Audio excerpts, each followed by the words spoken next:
السلام علیکم ورحمۃ اللہ وبرکاتہ۔ الحمد للہ رب العالمین والعاقبۃ للمتقین والصلاۃ والسلام علی رسولہ الکریم۔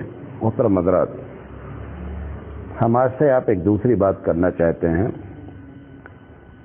یہ جو جمعہ گزرا 10 دسمبر 2021، اس دن سعودی حکومت نے جو ہے اپنی تمام مساجد میں، پورے ملک کی مساجد میں، حرمین شریفین کو چھوڑ کر تمام مساجد میں تبلیغی جماعت کے خلاف انہوں نے کچھ الزامات، بنیادی طور پہ 4 الزامات لگائے،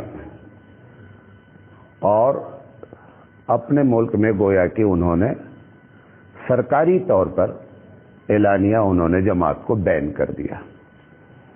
میں چاہتا ہوں کہ اس سلسلے میں 3 باتیں آپ سے کروں۔ کیسا انہوں نے کیا کیا، کیوں کیا،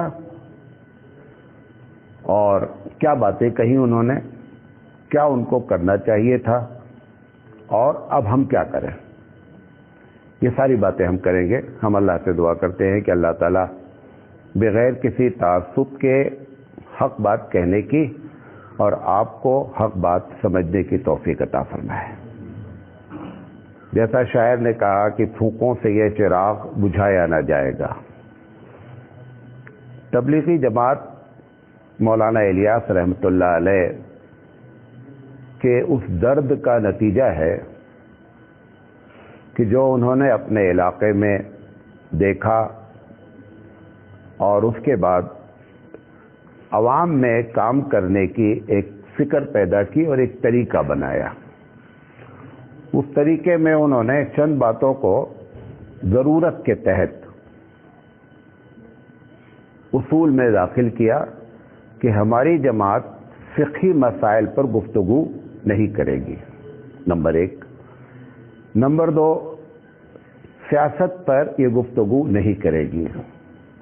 نمبر 3، یہ 6 باتیں جو بنیادی طور پر ہیں ان پر یہ بات کرے گی، اور ہمارا مقصد یہ ہے کہ لوگوں کو کسی طرح مسجد سے جوڑ دیا جائے، اور اس کے بعد جب مسجد سے آدمی جڑ جائے گا تو پھر اس کی تربیت اور اصلاح ہوتی رہے گی۔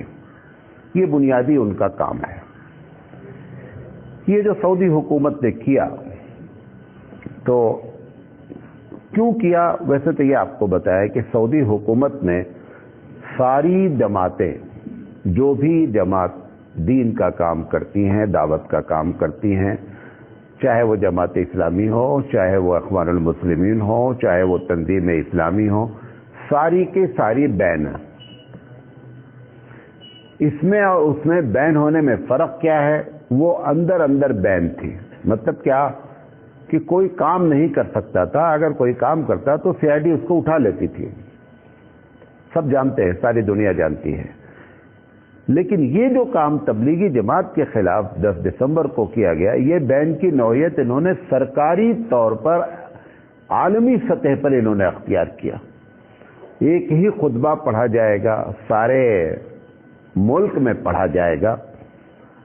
تو سوال یہ ہے کہ اگر آپ کو واقعی میں تبلیغی جماعت سے تکلیف تھی، یا یہ تبلیغی جماعت کی باتیں آپ کو سمجھ میں نہیں آ رہی تھی، تو اس کا بہترین طریقہ، اصلاح کرنے کا طریقہ کسی کے کیا ہوتا ہے کہ آپ ان کے بڑوں کو بلاتے، اور بلا کر کے یہ بتاتے کہ بھائی آپ کے اندر یہ کمیاں ہیں، اس کو آپ درست کریں، اس سے مسلمانوں کو اور اسلام کو نقصان پہنچ رہا ہے۔ کیوں ایسا انہوں نے نہیں کیا؟ اس کی وجہ آپ کو بتاتے ہیں۔ ساری عرب دنیا میں فضائل اعمال پڑھی ہی نہیں جاتی۔ سارے عرب دنیا میں پڑھی کیا جاتی ہے؟ ریاض الصالحین۔ اگر عرب علماء کو بلا کر کے وہ بات کرتے تو اس ریاض الصالحین میں کچھ ایسی بات لکھی ہی نہیں جو وہ الزام لگانا چاہتے ہیں۔ آپ کو جس بات پر اعتراض ہے، فضائل اعمال کی باتیں ہو سکتی ہیں، وہ بھی اس کا بھی طریقہ تھا کہ آپ بیٹھ کر کے بات کرتے، تو پھر بڑے آپ کو جواب دیتے کہ بھائی یہ کیوں ایسا ہے، اس کے پیچھے اس کا معنی کیا ہے, اس کی تعویل کیا ہے, یا یہ کہتے کہ ٹھیک ہے بھائی آپ کو تکلیف ہے تو اگلے ایڈیشن میں ہم اس کو نہیں چھاپیں گے. لیکن چونکہ عرب دنیا تو فضائل اعمال بیچاری جانتی ہی نہیں ہے. عرب دنیا تو کون سی کتاب جانتی ہے؟ ایک ہی کتاب جانتی ہے, ریاض الصالحین. اس ریاض الصالحین میں 4 باتیں انہوں نے کہی ہیں کہ جو خطبہ جو عربی میں دیا گیا, میں نے اس کو پورا عربی میں سنا, تو اس میں 4 بنیادی باتیں کہی گئی ہیں. پہلی بنیادی بات یہ کہی گئی ہے کہ یہ جماعت, میں نمبر سے نہیں بتا رہا ہوں, 4 باتیں ہیں اس کے اندر. پہلی بنیادی بات کہی گئی کہ یہ دہشت گرد جماعت ہے. ہندوستان نے جو ہیڈنگ لگائی, دا گیٹ آف ٹیرر, یہ ہیڈنگ لگائی ہندوستان نے کہ یہ دہشت گردی کا اڈا ہے, اور دہشت گردی گویا کہ یہاں سے کیا ہوتی ہے, نکلتی ہے. یہ اس پورے خطبے کا پہلا ایجنڈا رکھا گیا. میں آپ ایک ایک کا بات کروں گا, ایک ایک پہ جواب دوں گا. سوال یہ ہے, وہ آپ کو معلوم ہے, نہیں معلوم ہے تو معلوم ہو جانا چاہیے, پچھلے 20 سال سے دہشت گردی کے بارے میں جو کچھ بھی باتیں کہی جا رہی, صحیح غلط, ان سب پر جو مانیٹرنگ کر رہا ہے وہ یو ایس اے ہے, امریکہ ہے. امریکہ ہی پوری دنیا کو بتاتا ہے کہ کون ٹیررسٹ ہے. ایک ایک آدمی کو بھی, جماعت کو بھی وہ یہ بتاتا ہے کہ کون ٹیررسٹ ہے. جب وہ بتاتا ہے تو دوسرے ملک والے کیا کرتے ہیں, اس کے اوپر ایکشن لیتے ہیں. حقیقت کے اندر کی بات. سوال یہ ہے کہ جس کو تم نے ٹیررسٹ کہا اس کو پتا نہیں ہے جو ٹیررسٹ کا آئیڈینٹیفیکیشن کرتا ہے. آج تک امریکہ نے تبلیغی جماعت کو بین نہیں کیا, بلکہ ہم کو ویزا ملنے میں پرابلم ہے, لیکن تبلیغ کے نام پر اگر آپ جانا چاہیں تو کوئی بھی پرابلم نہیں ہے. تو سوال یہ ہے کہ جو سب سے بڑا اپنے آپ کو کہتا ہے کہ میں ٹیررزم کو سمجھتا ہوں, وہ آج تک نہیں سمجھ سکا. یا بھارت ہے, لے لیجئے, بھارت میں بھی ٹیررزم کے خلاف بہت چیز ہے, بھارت نے آج تک بین نہیں کیا. تو کون سا وہ ٹیررزم ہے جو تم کو محسوس ہو رہا ہے اور پوری دنیا کو نہیں محسوس ہو رہا ہے؟ تو یہ ایک بہتان ہے, الزام نہیں ہے, یہ بہتان ہے. یہ انہوں نے پہلا خطبے میں کام کیا. تو یہ بات عرب کو بلاتے تو ان کو جواب دیتے کہ ہم تو ریاض الصالحین پڑھتے, اس میں بتاؤ کون سے ٹیررزم کی تعلیم ہے. دوسری بات انہوں نے کہی کہ من گڑھت واقعات بیان کرتے ہیں. ٹھیک ہے, چلو تھوڑی دیر کے لیے ہم مان لیتے ہیں, من گڑھت واقعات ریاض الصالحین میں ایک بھی لکھا نہیں ہے. ریاض الصالحین میں ایک بھی من گڑھت واقعات ہی نہیں لکھے ہیں. من گڑھت تو چھوڑ دیجیے, ساری باتیں کیا لکھی ہوئی ہیں, اونلی حدیث, تو اس میں کچھ ہے ہی نہیں. نمبر 3 انہوں نے بات کہی کہ آپ کا عقیدہ خراب ہے. ریاض الصالحین میں کوئی عقیدے کی کتاب نہیں, آپ کو عقیدہ خراب ہو کہاں سے معلوم ہو بھائی؟ ریاض الصالحین پڑھنے والے ہی آپ کے یہاں کام کر رہے ہیں, اس میں کیسے معلوم ہوا کہ ان کا عقیدہ خراب ہے؟ اچھا عقیدہ خراب ہے تو بتاؤ کون سا خراب ہے بھائی تبلیغی جماعت بنیادی طور پہ 90% اس میں حنفی المسلک لوگ شامل ہیں. نمبر 1, حنفی المسلک اہل سنت والجماعت میں ہیں. تو سوال یہ ہے کہ اہل سنت والجماعت میں داخل ہے اور اس کے باوجود آپ کہہ رہے ہو کہ عقیدہ خراب ہے, تو وہ کون سا عقیدہ خراب ہے وہ بتائیں, آپ اس کی نشاندہی کریں. نمبر 4 انہوں نے کہا کہ یہ جو آپ ترتیب چلاتے ہیں 3 دن 10 دن 40 دن, یہ ترتیب جو ہے وہ غلط ہے, مطلب یہ ترتیب سنت سے ثابت نہیں ہے. میں کہتا ہوں ایک آپ نے اسلامک یونیورسٹی کھولا ہے, کیا نام ہے؟ Islamic university. اسلامک یونیورسٹی میں 8 بجے یونیورسٹی کی کلاسز شروع ہوں گے, یہ قرآن حدیث میں کہیں لکھا ہوا ہے؟ بھئی یہ ضرورت ہے, یہ ایک آدمی کا ایکسپیرینس ہے, ایک آدمی کا تجربہ ہے کہ 3 دن 40 دن 10 دن نکلنے سے اس کی لائف میں کیا ہوتی ہے, چینجنگ آتی ہے. اس بنیاد پر انہوں نے اپنا ایک اصول بنا رکھا ہے. یہ تو آپ بولیں کہ قرآن حدیث میں کیا لکھا ہے, تو قرآن حدیث میں تم جو کر رہے ہو وہ کون سا لکھا ہوا, وہ بھی نہیں لکھا ہوا ہے. یہ ایک ضرورت ہے. ضرورت اس وقت ناجائز ہو جاتی ہے جب شریعت کے کیا ہو جائے, خلاف ہو جائے. تو ضرورت تو ہے, ضرورت ہے, یہ کوئی چیز ایسی نہیں ہے. تو چاروں باتیں جو بے تکی بات کی گئی, اور یہی وجہ ہے کہ وہ عرب دنیا میں بلا کر کے انہوں نے یہ بات نہیں کیا, اور انہوں نے فضائل اعمال کو یا بھارت پاکستان اور بنگلہ دیش کی تبلیغی جماعت کو آپ نے عرب اپنے ملک میں بین کیا تھا. آپ اپنے ملک کے لوگوں کے بارے میں دیکھ کر کے آپ فیصلہ کرتے. تو یہ ایک بنیادی طور پر بات ان کو کرنا چاہیے تھا جو انہوں نے نہیں کیا. نمبر 2, اگر آپ کو عالمی سطح پر ہی بات کرنی تھی اور آپ کا ٹارگٹ بھارت پاکستان بنگلہ دیش تھا, تو بہترین طریقہ یہ تھا اصلاح کا اسلامی طریقے پر، قرآن حدیث کی روشنی میں، کہ اصلاح کا طریقہ بہترین کیا ہوتا ہے کہ آپ اس کو بلائیں اور بلا کر کے بتائیں۔ آپ کسی بچے کی اصلاح کرنا چاہتے ہیں، اس بچے کی اصلاح کا طریقہ یہ نہیں کہ اس کو چوراہے پر لے جا کر کے بتایا جائے کہ تیرے اندر یہ کمی ہے چلا چلا کر کے۔ اس کا طریقہ یہ کہ اس کو تنہائی میں بلا کر کے بتایا جائے کہ بیٹا یہ بات کیا کر رہے ہو، تم غلط کر رہے ہو، یہ اسلامی طریقہ ہے۔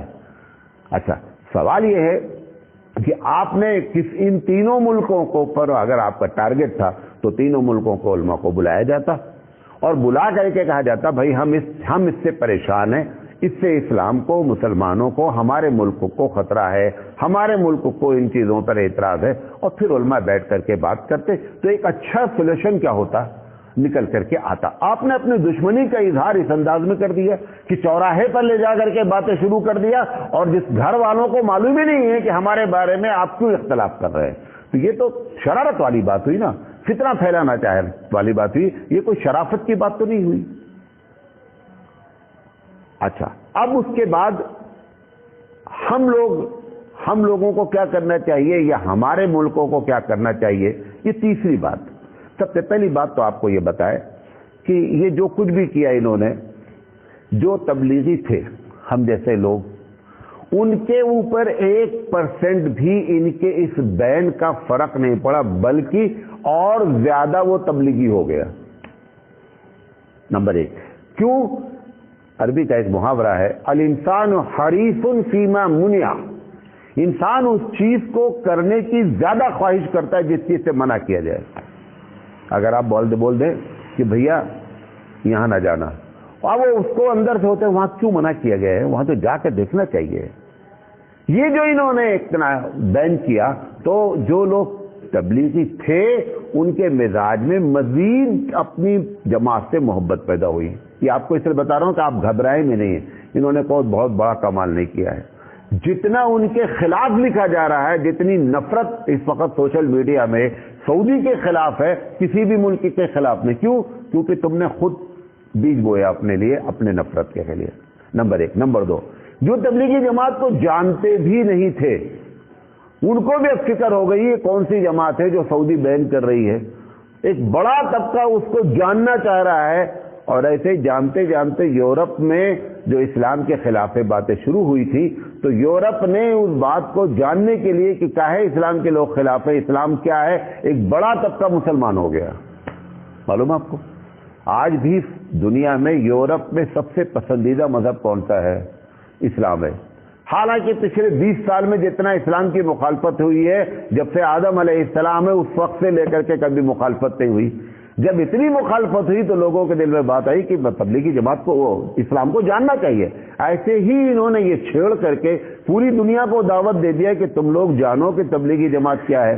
اب یقینی بات ہے کہ جب مولانا الیاس رحمۃ اللہ علیہ کی تاریخ سے شروع کرے گا آدمی، اور شروع کرنے کے بعد جب اس کے کام کو دیکھے گا اور اس کے نتائج کو دیکھے گا، تو نفرت کے بجائے وہ اس میں شامل ہونے کی بات کرے گا۔ تم جو چاہ رہے تھے کہ رکاوٹ بن جائے، وہ الٹا معاملہ ہے تمہارے خلاف۔ وہ کہتے ہیں نا کہ بدنام اگر ہوں گے تو کیا نام نہ ہوگا، وہ والی کیفیت ہو گئی۔ اور نمبر 3، ایک نقصان ہوا کہ جو لوگ پہلے سے اینٹی اسلام تھے ان کو کھاد پانی مل گیا۔ ان کو ایک جو ہے وہ، حالانکہ وہ طبقہ جو ہے وہ بہت چھوٹا سا طبقہ ہے۔ ابھی دیکھیے گا، ابھی سوشل میڈیا پہ بعض غیر مسلمین بھی فیور میں بات کر رہے ہیں، جس کے تبلیغی جماعت کے۔ تو لہذا یہ جو کچھ بھی ہوا نا، اس سے آپ اتنا گھبرائے نہیں، یہ دنیا میں ہوتا رہتا ہے۔ اور یہ بھی آپ کو بتا دیں، آج نہیں، پچھلے 30-35 سال سے لگاتار تبلیغی جماعت کے خلاف سعودی حکومت فتویٰ دے رہی ہے، ایسا نہیں ہوا ہے۔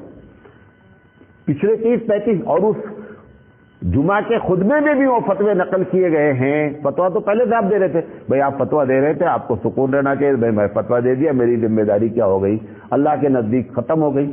اس کے باوجود تم نے اٹھا کر کے اتنا بڑا اقدام کر دیا۔ اب ہونا کیا چاہیے؟ میں تو چھوٹا سا ایک مولوی ہوں، میری ذاتی اپنی رائے یہ ہے کہ یہ تینوں ملک کے علماء اکٹھا ہوں، وفد کی شکل میں جا کر سعودی حکومت سے آنکھ میں آنکھ ڈال کر کے بات کریں۔ یہ جو ہم سوشل میڈیا پہ، جیسے میں بھی تقریر کر رہا ہوں، میں بھی سوشل میڈیا پہ ڈالوں گا،